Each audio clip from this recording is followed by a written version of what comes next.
Asalaamu calaykum daawadayaal, waa Boolimoog Channel oo aad uga barateen halkan inuu idinka soo gudbiyo warar xiiso leh iyo dhacdooyinka markaa taagan ee dunida ka dhacaya, isagoo channelku idiin soo gudbiyo maalinle hadba wixii markaa taagan. Waxaanu haddaba idiin haynaa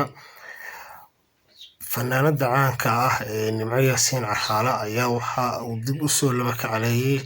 kiiskii ahaa sheegashada qoyska iyadoo sida saxda ah ama asal ahaan ay kasoo jeedo. Haddaba fanaanada Nimco Yaasiin Carraale ayaa waxa ay wareysi ay Home Cable siisay waxa ay ku sheegtay inay Hargeysa u timi inay iyada iyo gabadha walaasheeda ee adeega ay ku kala baxaan dacwad maxkamad oo madaniya. Arrintan oo marar badan soo noqnoqotay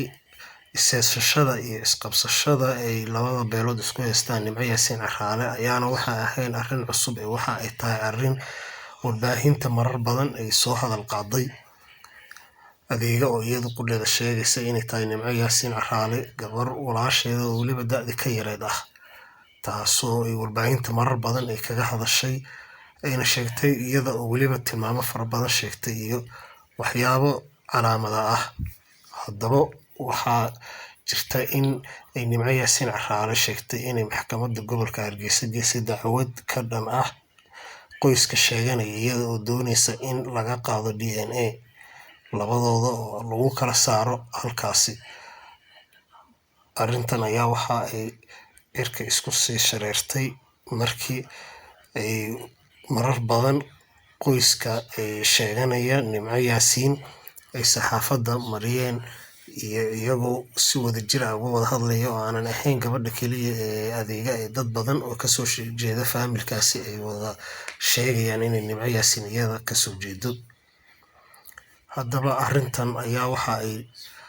tiri Nimco Yaasiin markii ay arrintan hadalhaynteedii ku bilaameysay in ay iyadoo yar la xaday oo qoyskaasina ay xadeen soona koriyeen magaca Yaasiin Carraale ay sidato ayaa ilaa iyo iminka waxa uu yahay magaca ay qoyskaasi ay kula nooleed amaba ay kusoo koriyeen, waa sida ay iyadu sheegtay. Haddaba ilaa iyo haddeer waxaan maxkamadda iman sida ay Nimco Yaasiin sheegtay qoyskii iyaga sheeganaya ee walaasheeda oo ku nool magaalada Sheekh, waa walaasheeda adeega iyo iyada suldaankeedii iyo ciddii markaasi wehelisay. Waxaana tiri waxaan halkan uga fadhiyaa oo aan dacwad u gudbiyey maxkamadda oo aan ka sugayaa jawaab.